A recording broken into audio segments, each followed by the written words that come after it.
Good afternoon, Trish, and thank you so much for joining us at this month's WLEAD Speaker Series event. Just for everyone on the call, my name is Marie Honeycutt, and I have my co-host here, Bianca Durant.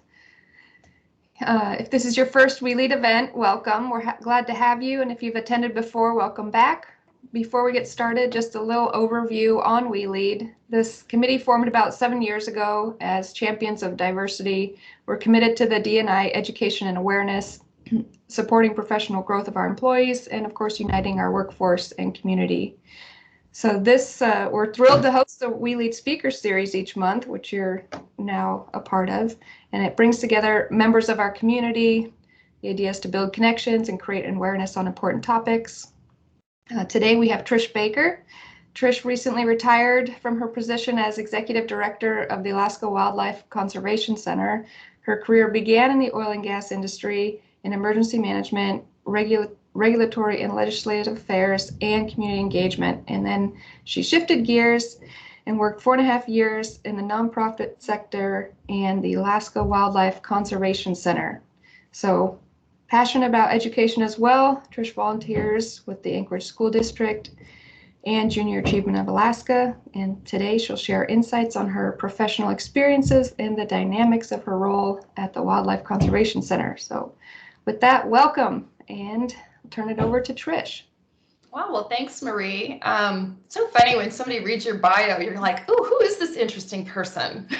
And they're not talking about me. But yeah, thank you for that. Yeah, I did definitely start a second career with the Wildlife Center, and that came at a really perfect time for me. So, and I'm still a volunteer there. So they remain near and dear to my heart despite my recent retirement. But so just go back a little bit. I'm a native of California and went to state college there because that's what I could afford. And the first person in my family to go to college, which means I had no role models. So did lots of stuff wrong. But one thing I did that was still possible in the 80s was to work my way through. So every other semester I could be full-time, and every other semester I could be part-time while I worked to pay for kind of a pay-as-you-go cash flowing at my college. Then after that, I spent a year in Massachusetts establishing residency there because I wanted to go to grad school in Massachusetts. And at the time, they let you live a year and then you're considered a resident. I think too many people like me did that, and they don't let you do that anymore. So my grad school was 2 years. So that one summer in between those 2 years, I spent in Northern Ireland doing kind of a trade. I was working for an organization there, sort of trading housing for work. So it gave me an opportunity to be in Northern Ireland, which was kind of interesting because it was during the Troubles. So there was, armed military and various levels of police on street corners and on bridges. So it was really an interesting eye experience to live there in that particular time frame. Sort of travel abroad, tribulation like that, or trials like that, gives you a lot of appreciation for the U.S. with all of our warts and all of our problems. It does give you it's good to leave every once in a while so that you can appreciate where you come from. Right after grad school, I moved to Alaska, just decided to start a career really with nothing more than a shiny degree and optimism. No recruiting, nothing. Just came up to say, hey, what can I do there? And of course, ARCO at the time had a big preference for local hires. So since I moved here first, I was considered local. So just loved my first job with ARCO. I worked there until they were absorbed into BP in 2000. And by that time, I had 2 small children at home. So I started my own business doing a subset of what I was doing for ARCO, which was the emergency management, which was something that I could do on a project basis from my house. So I was working at home before that was cool. And that was kind of hard. I mean, I even had a kid coming in to work with me, during the tail end of ARCO, bringing an infant into the office, which I don't recommend, but I have had experience doing that as well. But working at home before that was a thing. I kind of worked out a lot of the issues regarding working at home, not the least of which is how easy it is to get distracted when you have a load of laundry or your husband calls and says, hey, can you grab something out of the freezer? And you're like, no, I'm at work. We have to think of that in the morning, just like if you're going to a regular job. I did do that kind of stuff all the time, but you really had to think through all of your self-discipline to be able to be in a space where you do more than one thing. So then, did that for many years and then went back to full-time work for Repsol, back to working for oil companies, which, I worked for all of them, BP, ExxonMobil, the new ones, Wildcatters who came in and needed some assistance, particularly in community engagement and emergency management. You have to demonstrate that you can deal with an emergency before you get your permit to operate here. So I helped them achieve that. And then in 2017, really switched gears and decided rather than be on the side of the equation where now nonprofits come to me, a portion of my job, and nonprofits come to me asking for money from the company, I became the nonprofit on that side, looking for donations. My first job with the Wildlife Center was Director of Development. So I would get the funding for projects, operations, but mostly projects. That was brand new. Never wrote a grant proposal in my life. But I had read plenty. So I adjusted to being on that end of it pretty quick. It's really interesting, the two, you talk to the press on either job, but when you're in the oil industry, it's what I noticed was how defensive I didn't even realize I had been. Like, oh no, the press is coming.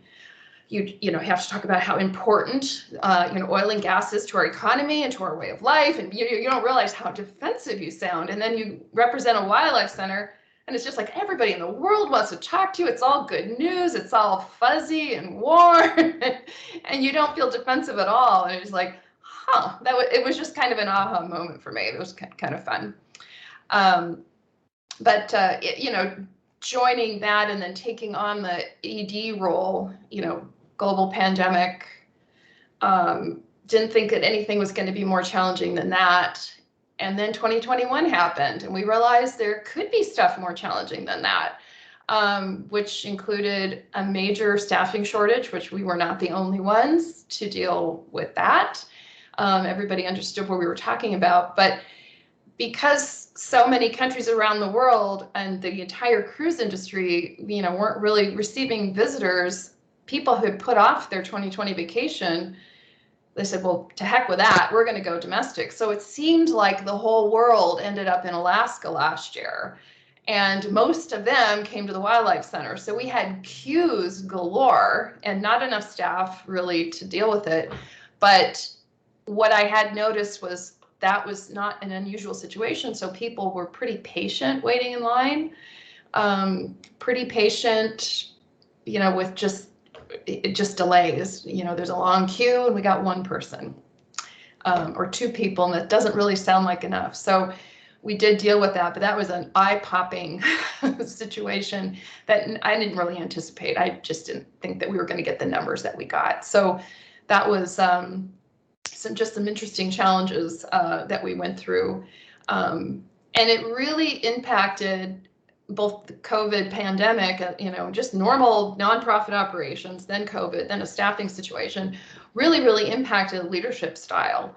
I found myself chief cheerleader all last year. I was very, very concerned that we would lose managers. So I was trying very hard to make their job not extra taxing so that it would be a place that they wanted to continue to come to every day. And so I, spent a lot of time one-on-one reminding people what a great job they're doing, offering whatever assistance they needed. How can I help you? Are you finding any difficulties that I can fix? And my job was absolutely blasting away obstacles so that they could be excellent.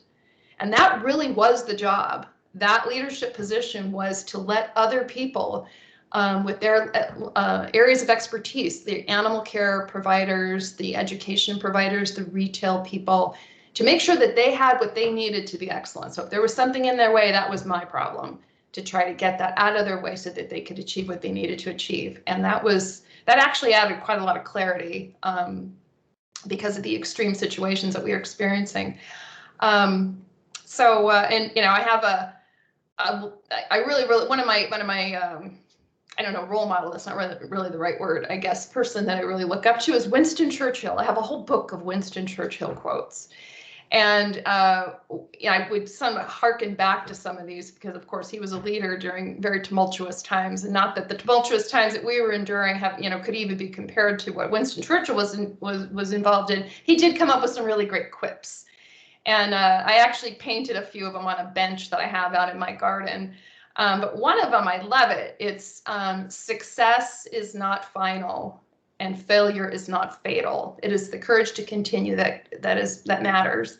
And I thought that is such a great quote, because you have one little success and it's like, yay me. And it's like, and it's not so much, what have you done for me lately? It's just that don't rest on your laurels. That's great. Good for you. Try to get the next one. But the second part of that was even more important. Failure is not fatal. And it's like, I wouldn't expect anybody who reported to me to never fail at something. And in fact, I had a very candid conversation with our retail manager that one of the things I appreciated about her was her willingness to fail, to try something new in the store. And the worst thing that happens, it goes kerplunk. But don't be so risk averse that you're not willing to try that, because I'm willing first to spend the money on it. So we'll do something at a low level. If it goes kerplunk, okay, now we know. So I appreciated her willingness to put it out there and have something not turn out well. And so I thought that was she provided, her particular job, a really good example of that. So that was kind of cool, especially in the last year when we really didn't know who were we catering to. We weren't catering to cruise ship passengers, which is what our retail was sort of used to. We were catering to a lot of local people. And I said, basically, I want this store to be a place where I want to go Christmas shopping. And our board wants to go Christmas shopping, and our local people want to shop there and get stuff. So we did definitely turn the tide on our retail, which is pretty cool. But just especially in the times that we've had to lead by example, there were so many times, and I'm betting that everybody on this call has had this happen because of the staffing crisis and whatnot, but you might not have a person that's doing something, and other people, you find yourself doing other jobs. The piece of your job description, other tasks as assigned, has suddenly grown, and you're doing a lot of stuff that you never expected to be doing, and yet it has to be done. And so I'm like, all right, well, we have a situation. We did have a few people out with COVID, and the choices were we can either close down, we don't really want to do that, or we can find somebody else to take over those positions, those jobs, while somebody's out. And so that's what we ended up doing. And I was in the ticket booth more than once. And I'm not very good on a cash register. I had to kind of learn that. I was in the retail store more than once. I was leading field trips and private tours more than once. So everybody's, I go first. I'm like, okay, and now I need other people to step up and do these things as well. And cheerfully, we're in the customer service business. And, when I'm training, we're doing the yearly training for the interns and the seasonal hires. We're reminding people that people come to Alaska as their bucket list trip. This is sometimes their only time. And living here, we often forget how cool Alaska is. And, we see these amazing grand views, the odd animal walking through the yard, just these beautiful unpolluted skies, regardless of particular weather we're having. And we forget and get so used to that. We forget how absolutely breathtakingly cool Alaska is. And there are people that come here from all over the world, but particularly the US. This is their bucket list trip. This may be the only time that they get to come to Alaska. And when they come to the Wildlife Center, we want them to have a great experience. And so we have to just always, we don't ever, unless they tell us, we don't know why they're there. There could be people where they've been saving up for years to come. There could be people on a last family vacation before a parent deploys, if they're in the military. We have lots of military bases here, or they could be based somewhere else. We've had people come where it's their last vacation as a family because somebody has a terminal illness. And that's a pretty heavy load. Not that we necessarily know that that's happening, but we need to treat everybody as if this was just their trip of a lifetime. So that's a big ask, especially when we don't feel like we always had enough people. But it was important to model the behavior that I expected from others. And hiring great people and delegating, it's like, if I have to micromanage something, either I hired the wrong person or I'm the wrong person for the job, because nobody likes to be micromanaged. We all like to be trained. We all like to have resources so we can ask questions. We all like to learn more, but nobody enjoys being micromanaged. And so if I find myself tempted to micromanage, I'm like, okay, is this a them problem or is this a me problem? Sometimes you're trying somebody on for size. So that was, one of the things, because you just can't be around all the time, and you can't be micromanaging somebody. If you don't like their results, then you have to chat with them about it. But one of the things that I think probably I got a news article or a news TV news person came over, did an interview, and it was during COVID, and they said, "What's the toughest thing?" And I said, it's all hard. I mean, we're trying to operate with so much uncertainty, and that was really hard. But I think the most emotional thing that has happened in the last couple of years was, and it wasn't something I really expected, but it was training all of the staff how to feed the animals in the event that our entire animal care staff got sick. And it was like, that really hit your heart, because of course you care about your coworkers. You don't want to see an entire department getting sick, but it's also that realization that 100+ animals absolutely rely on people, for their medical care and their food. And that was a really mind-blowing moment. We're like, okay, we had to teach everybody to do everybody else's job, how to give a tour, how to be a tour guide, and what you hit. A lot of people know how to do that anyway, because it seems like we always need someone extra to do that. But feeding the animals, that's pretty specific. I mean, obviously we have a book and there's instructions, but there's all kinds of little things, that we required on our permits to write down, how much they ate, did you weigh it, what they eat, what they not eat. There's all kinds of really interesting things that are animal specific.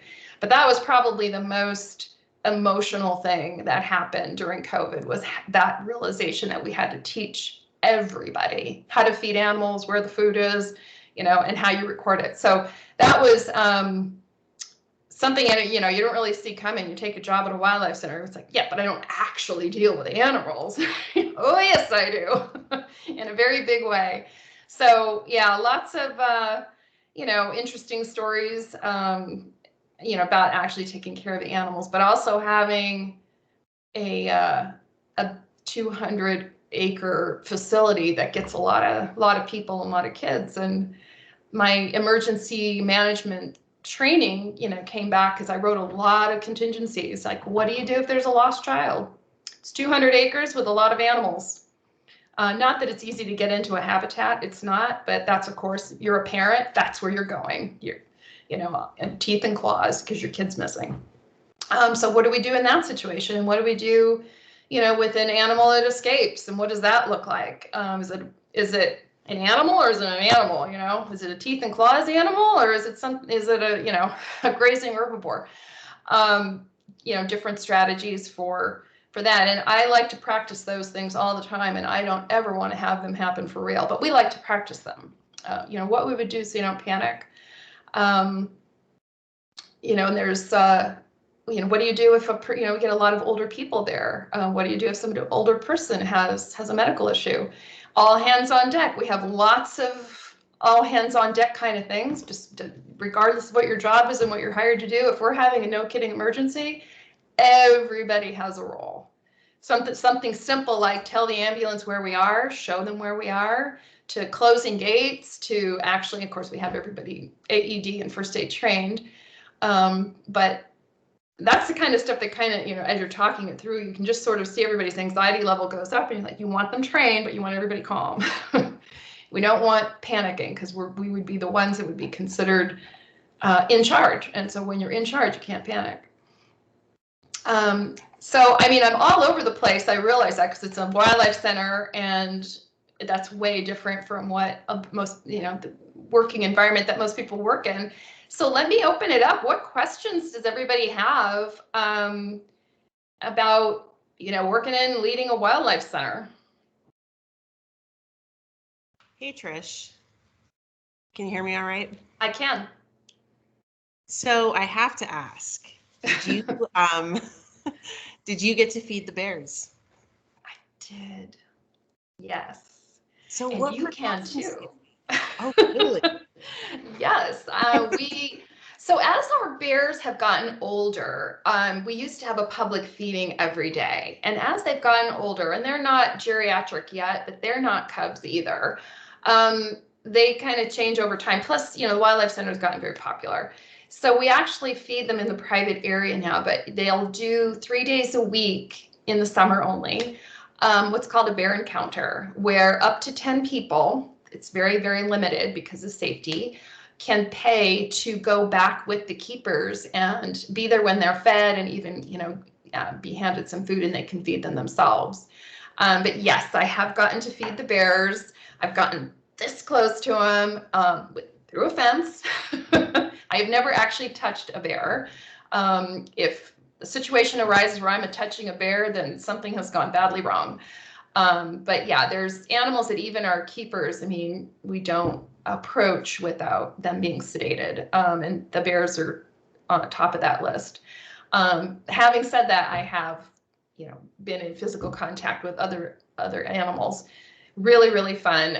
The best feeling in the world is bottle feeding an orphan animal. Oh my gosh. And let me tell you, that is not like oh, look at you, here's this little bottle like a baby. That's 2 hands on a giant bottle, jackhammering very, very hungry moose or muskox calf. It's shocking how strong they are and how extremely motivated they are to eat. But I know I probably answered more than one question there, but yes, the bears are super cool. And if you're interested in that, you can actually reserve those now for next summer, because those are super popular and they sell out.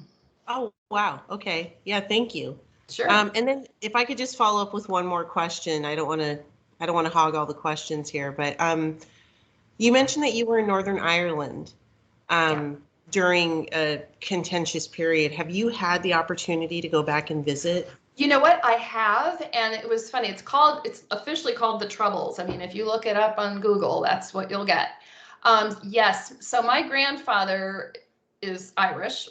He passed away since, but he wanted to see Ireland. He'd been an Irishman who'd never been to Ireland, and he was past age 75. And in Europe, you can't rent a car if you're older than 75. So he was either going to have to take a tour or he'll go with me, and he didn't really want to do a tour.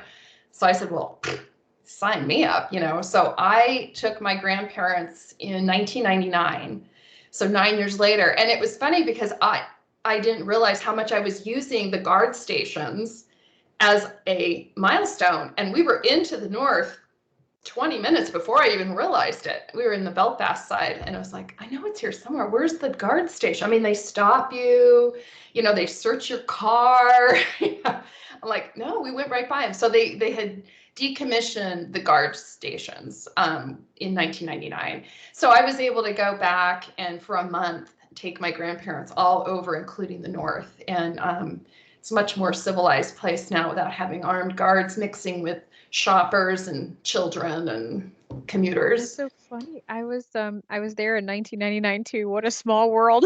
Oh wow! I probably saw you. Yeah. I was traveling all over the whole UK and Ireland, but I was there in 1999. That's so funny. Oh, fun. Yeah. But I agree. Yes, it was a much different experience. Yeah, it was pretty cool. It's a beautiful place. It's a very old place. There are tombstones with 3 digits on the year. I know, right? I'm thinking, oh, did they, I know. And they're really old. There's a lot of really old stuff. So just fascinating place to be, really fascinating place to live in 91, and then a really cool place to go back and visit in 99.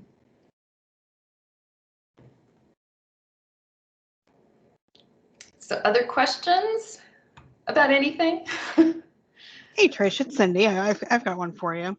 So it's nice to hear meeting you and then hearing you here. And now it's the energy you exuberate is refreshing, and your lead by example, can do attitude. And I think what I'd like people to hear, and maybe what I take away, and maybe others will as well, is that can do attitude of, well, why can't you do something? So I think your story about relocating the bison is a good example of that. If you would share that and kind of that thought process of, well, no one's ever done that, but why can't you do that? But why can't you do that? You know, Cindy, I'd be happy to. And actually, when you were talking, you made me think of an example. That's exactly that. And I'll tell the bison story in a sec. But I picked up, you know, you pick up great tidbits wherever you are. And I walked into the Apple store probably 10 years ago. And I commented to whoever was helping me. I'm like, you know, everybody's so happy to be here. Like, how do you hire? I mean, obviously, people have to know computers, but what do you look for? He goes, they don't need to know computers. We hire attitude. We teach computers. Like, wow, that was a huge impression. I mean, obviously, this is 10 years ago. I don't even like Apple products, but at the time I was trying. And I had a computer and I needed a lot of help. So I was in the store a lot. And that really stuck with me. We hire attitude. We train on computers. So I think just fill in the blank. We hire attitude, we train on whatever. So the bison story that Cindy's talking about is probably one of the most successful reintroduction stories in history, mostly because it was so controversy free. Now, if you'll think about, when you think of a relocation or a repatriation of an animal, what comes to my mind prior to this was the wolves near Yellowstone. Very controversial with ranchers. Obviously, you're introducing a predator that preys on their animal that's their livelihood. So that's fraught with a lot of controversy. But the wood bison, the largest animal in North America, that's not chump change. It's a really big animal, but it is a grazing herbivore. So it's a totally different thing in terms of its controversy, being controversial. But they used to roam Alaska. We know this through oral histories that were taken from elders having their elders talk about them. And so they were in Alaska as recently as the 1910s, and they hadn't been seen since. And so had disappeared, and actually they had been declared extinct in 1941. But in 1957, a Canadian biologist was flying over a national park in Canada and looked down and he goes, that looks like a wood bison. And a wood bison is a different species than a plains bison. Everyone's like, oh, I've seen bison. Yes, you have. You've seen plains bison. Wood bison, just the two names kind of indicate the different habitats that each of them enjoy. So turns out that, that was a herd of wood bison, the last known on the planet. And so they were isolated on Elk Island in Canada, checked after for their health, and then distributed to different countries who used to have wood bison populations, including Alaska in the US. Just Alaska had it. And so in over 12 years, and it started in 2003, over 12 years, they grew a herd of 66 to about 160.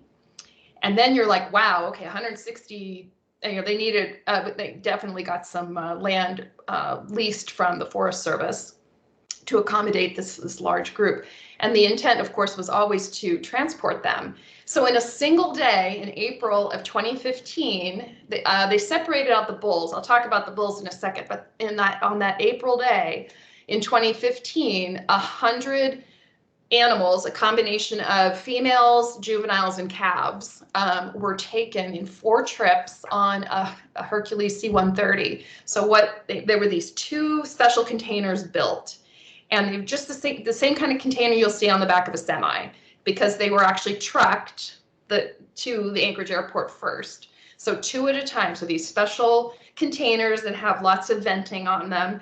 And they have these cubicles to separate the animals. You would put several in each cubicle because they're a herd animal. They want to bunch up because they're nervous because they're on a moving truck. And the last thing you want is animals that heavy all bunching up into the same part of the trailer that's, 40 feet long. So little cubicles in between to separate them with several of them in there.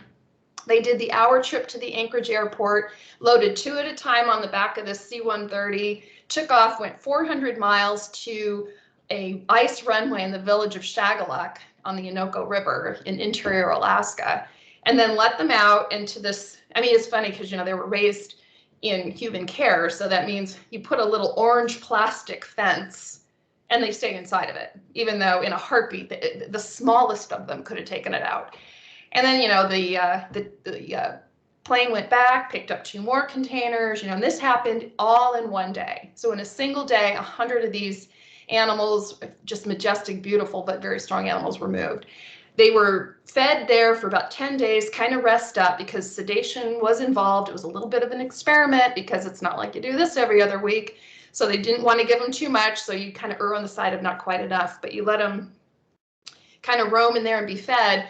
And then a biologist with the state of Alaska took off on a snow machine and they followed them. Kind of, they're a herd animal, so off they go. They kind of had some special little treats that made them follow and got them across the river and then left them there.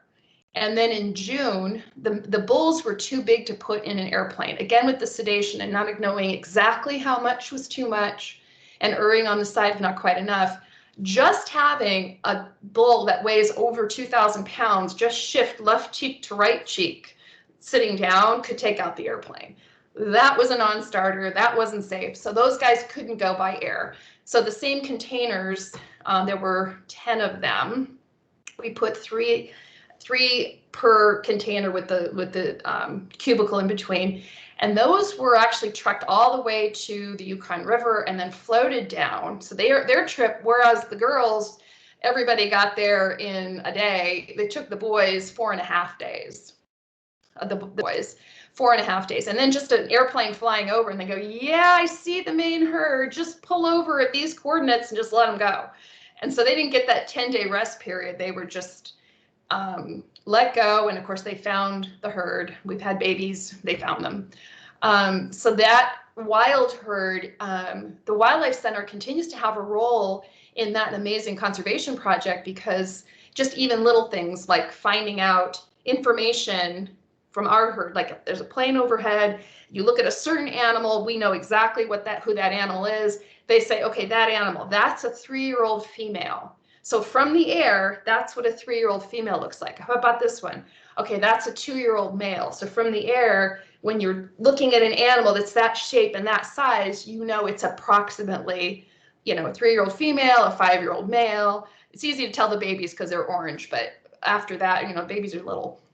But you can get a lot of information by studying ours when you go out to look at the wild herd. So the Department of Fish and Game continues to do monthly overflights, and during calving season, they do weekly overflights to keep an eye on this very important species that's now roaming free for the first time in a century. So pretty exciting. Thank you for mentioning that, Cindy. Yeah, very welcome. I do remember that story from when you told me that almost a year ago, and it stuck with me that's not something common, but it's like, why can't you do it? Why can't you do it? That's right. Well, with enough volunteers and enough energy pushing forward, how can we solve this little problem? Okay, we did that. How can we solve this problem? Okay, we can make specially made containers. We can borrow this truck. We can borrow this plane. We can do, if you put all these things together. And just by happy coincidence, Alaska is also home to some of the very few purebred plains bison, because in 1928, plains bison were actually introduced to Alaska as a prey species. And they didn't know it at the time, but they were, isolating a purebred species, because now in the lower 48, almost all, not all, but almost all plains bison have been interbred with cattle. So sort of accidentally, we also have another species that's some of the few that are plain, purebred. So pretty cool. Other questions? Yeah, Amanda Frank, you have your hand up. I do. That bison story is so fascinating. The Inoko River is very beautiful. I'm not from that area, but I have been out there. I missed Have you? seeing the I've only bison. seen pictures. I'm jealous of you. Yeah, I've been up the Inoko River, which is like truly middle of nowhere, Alaska. So, but the communities out there showed us some old historical sites. I don't want to take too much time on this, but it is just fascinating Yeah, out there, and that's totally. super cool that the bison are out there. Um, Also, the Trouble story, that's wild. You've got a wild, I don't know, I'm not sure if anyone gets it, but the Troubles is a very interesting piece of history. Um, anyway, I was kind of curious about like your experience as a woman working in the oil and gas industry, and also just as a leader of like a nonprofit. Like I'm pretty young in my career, and just curious about like navigating those spaces, and if maybe you did experience some like maybe I don't know hiccups or biases or judgments along the way. Yeah, no, I think actually probably most people experiencing it, it's just when it's a woman experiencing it, it's usually that one theme, as opposed to a guy experiencing it based on his accent or if he's tall or short or whatever. Yeah, interesting because both the tourism and the wildlife industries are dominated by females. So that was like new. We were more than 2/3 women at the Wildlife Center. But in the oil and gas industry, it's interesting you should say that because I was beginning my career and I used to kind of like keep score in my head. I would sit down at meetings and go, how many women are at the table? I was way the minority, especially when I got into shipping. That's even more male dominated because that's two industries coming together, maritime and oil and gas. And both of those, at least when I was doing them, were more male dominated. I find though that often it really wasn't problematic. I had two outstanding bosses, and it kind of showed two extremes. I remember going to a shippers meeting where I was literally the only female in the room. It's all the shippers. We all operated off of one contingency plan for Prince William Sound. So we all collaborated in the writing of it, which was a huge, long process. If you can imagine all these competitors, everybody has to decide what's the one set of protocols we're going to use. But we would have these quarterly shippers meetings. And the president of Arco Marine got up and said, I just have an announcement for everybody. He goes, when you are having conversations here that Trish is representing, you can assume Trish speaks for me. And I'm like, He goes, so I don't need to have a bunch of you people call me after the meeting and ask me the same things that she just said. I'm like, oh, is that serious? Did that seriously happen? And I loved it that he said that because first of all, he called them out in front of me. And so now they all know that I know that they were going. And after I would say, yes, Arco is good with that, let's go. And then he gets a call and he goes, didn't Trish already have this conversation with you? So that was cool. Plus the fact that he's telling everybody he has confidence in me publicly. So that was huge. So if nothing else, him saying that and calling them out on that probably makes them think twice about ever doing that to somebody else, whether they're male or female, or if they're just young and they're not sure. It's like, hey, none of your business. So then he retires. The next shippers meeting, his successor comes in and says, oh, and by the way, that speech that Hirsch had, that goes for me too. Trish speaks for me. So he was preempting any kind of nonsense. So I thought that was pretty cool. Both of them are, men, both of them are older, but obviously they kept me in the position because they had confidence in me, but I loved it that they publicly called that out. So that was really neat. And I really appreciated that because that really greased the skids after that. I really didn't have any issues.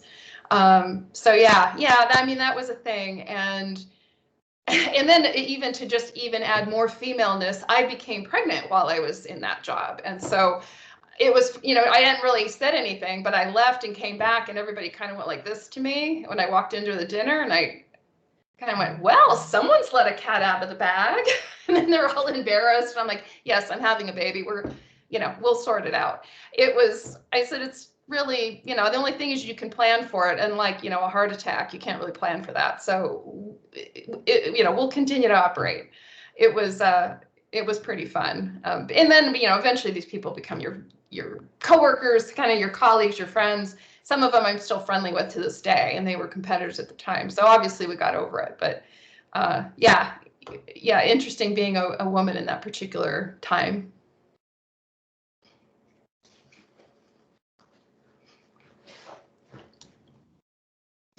What other questions do we have? Feel free to put them in the chat too. Well, Marie, I didn't want to hog all the questions, but since I didn't hear anybody pipe up, I'll ask another one. Okay. So, Trish, you Alaska Wildlife Center is a customer of Alaska Communications for both connectivity and IT support services, and we thank you for that business while you work there and work with us so closely. But what I guess I would like to hear you share you have a very diverse group that's on this meeting, listening to you and some of your experiences professionally. Either both, diversity in their job roles and how they interact with customers or their backgrounds. So it's interesting. I'd like them to hear, how much of a difference they make in, how nonprofits operate. And you were able to grow Alaska Wildlife Center, with the fiber build a couple years ago and the IT support services. Because I don't know that everybody makes a correlation that regardless of what you do at Alaska Communications, what we do matters. Oh, goodness, yes. I was there when we got off dial-up, and I only joined them in 2017. Do that math. Dial-up.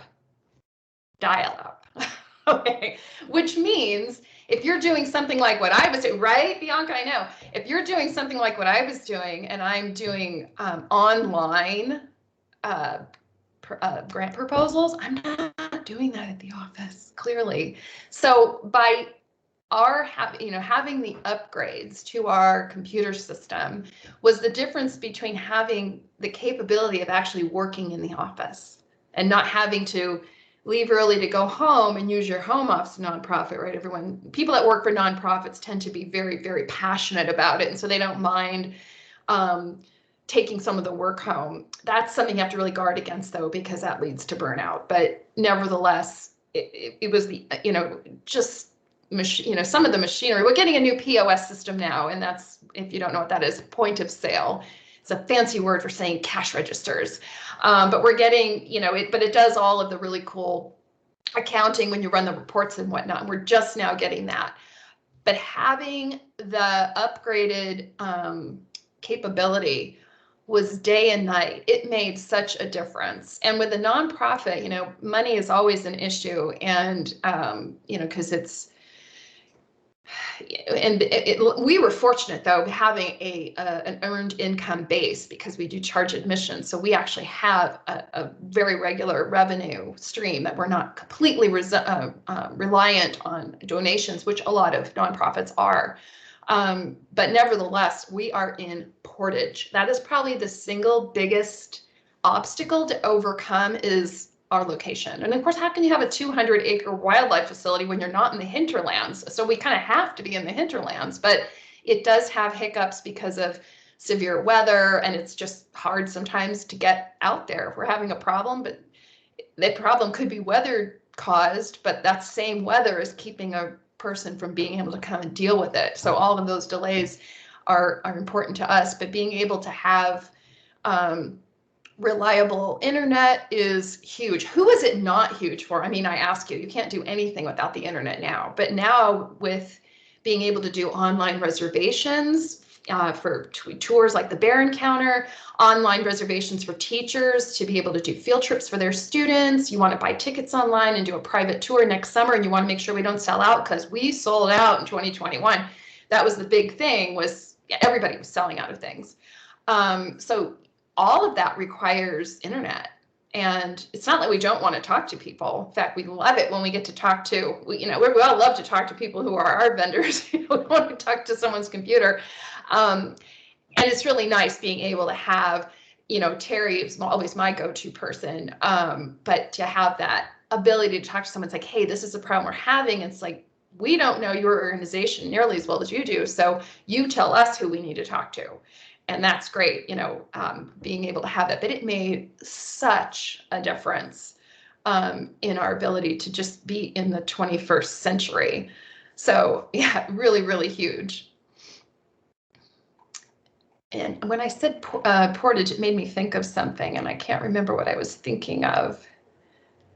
I don't remember what it was. Do you ever have that train leaves the station, and it was a really interesting train, and it left, and anyway, All the time. Whatever it was, I'm sure it was all the time.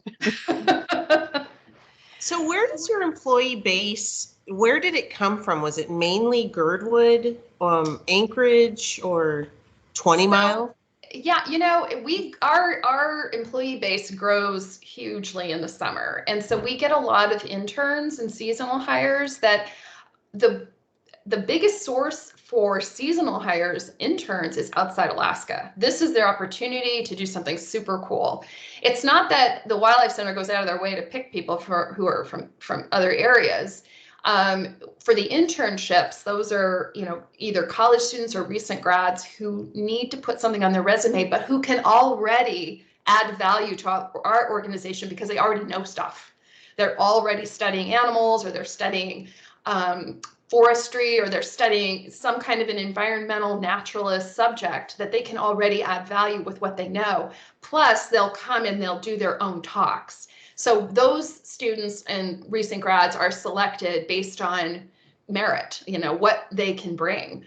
But for the year-round, most of our year-round staff live in Girdwood. I obviously commuted. I live in Anchorage. There are a handful of people who commute from Anchorage. I strongly recommend to their managers that we work out carpooling so that we can put people on similar schedules, which we do that. For me, I feel like anything we can do to make the commute easier and less expensive helps us with longevity of employees. So try to take a role in timing the schedules of people who live near each other just for carpooling purposes. But yeah, Girdwood's been a big source. Anchorage is a source. And then, of course, during the summer, they come from all over the place. Do you guys house them there? Yeah, we have on-site housing. It's limited, and we actually have a project in place to bring in more on-site housing after this summer that we had. We needed to figure out a way to sweeten the pot, and being able to live on site very cheaply is huge. And we can't compete at this point with the Alyeska Resort because they have a lot more on-site housing than we do, although ours is better. Well, and now you can offer Wi-Fi for the and we definitely offer Wi-Fi. I mean, how cool is it that our interns live above the moose barn? That's literally where our bunkhouse is, above the moose and the muskox. So I just think that anybody's going to have really a lot of trouble competing with that. It's a once in a lifetime experience, it sounds like.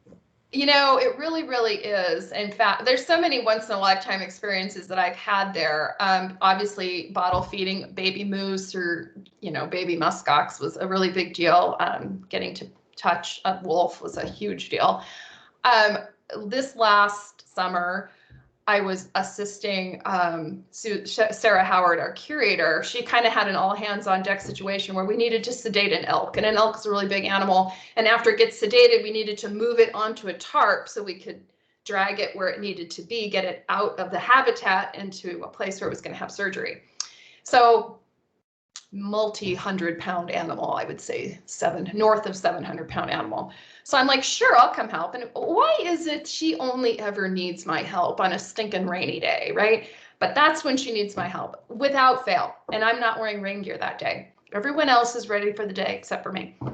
So we get out there and I'm slipping and, I'm covered. I'm so dirty.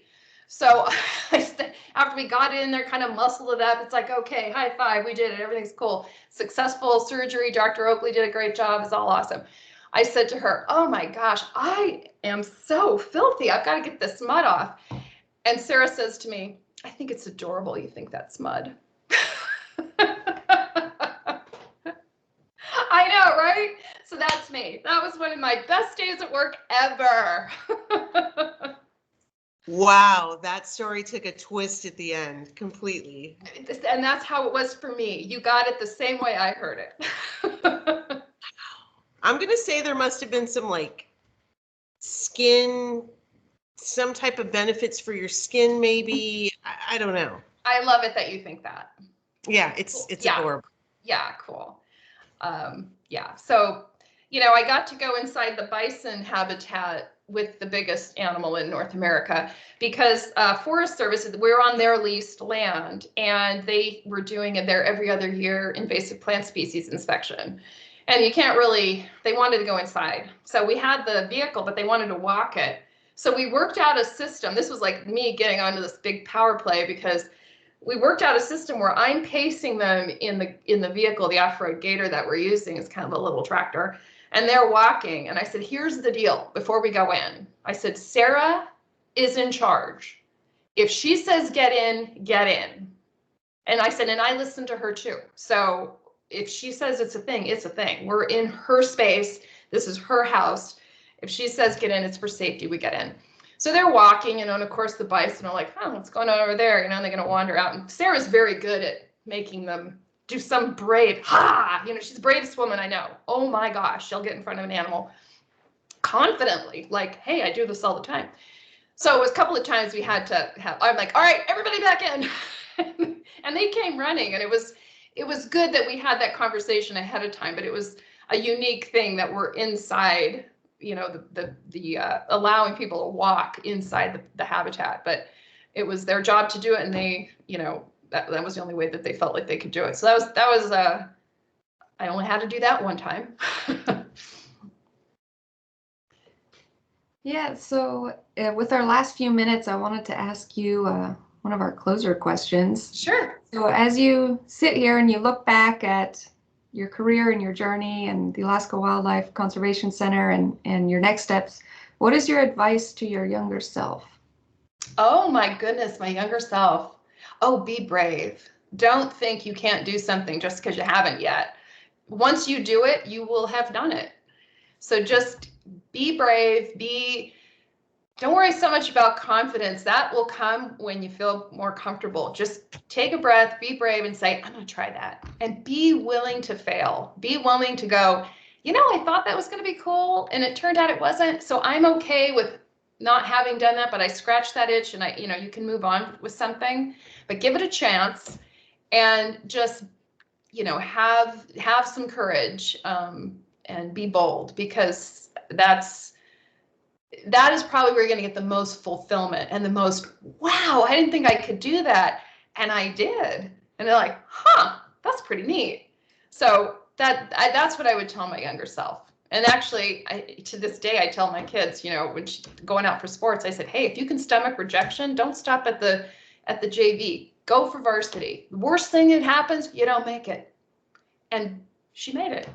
They happen to need tennis players, and she made it. I'm like, she wasn't that good, but she got good. So I said, if you can stomach rejection and you need to learn to stomach rejection, go for it, because that's the worst thing that's going to happen is you don't make it. But what if you might have? And that happened to me. I did not go for the cross country team when I was in college, just assuming everyone, of course, is faster than I am. And I beat a girl who was on the team in a fun run. I'm like, but I was a senior. I'm like, are you kidding? I could have been on the team. So I took that lesson with me all through. It's like, you know what? Just try it, because what's the worst thing that can happen? I love that. Yeah, there's some kind of saying about it's always a no if you don't ask. Like, yeah, let's see, with something out, you miss out on 100% of the opportunities you don't take. Yeah. Or something. You get it. All the things, yeah. Yeah. Well, cool. Well, thank you so much for having me here today. This was good fun. Thank you for joining, and I know everyone really appreciated hearing from you, and I certainly love hearing your enthusiasm and your very specific stories. Lots of lessons learned. Oh yeah, I don't do anything halfway. Just like, whatever it is, I gotta embrace it and gotta figure it out. Because if I get asked, the worst thing to me is not knowing the answer. So I do like to know the answers. But well, good. Well, you guys didn't have a wonderful 2022. I hope you're off to a good start, and be brave. Thank you, Trish. It was a true joy to have you. Well, it was nice to see you again. It won't be the last time. I know, right? Well, good. Well, Thank you happy so much. 22, everyone. Thank you so much. Thank Thank you. you. Talk soon. Thank you. Bye.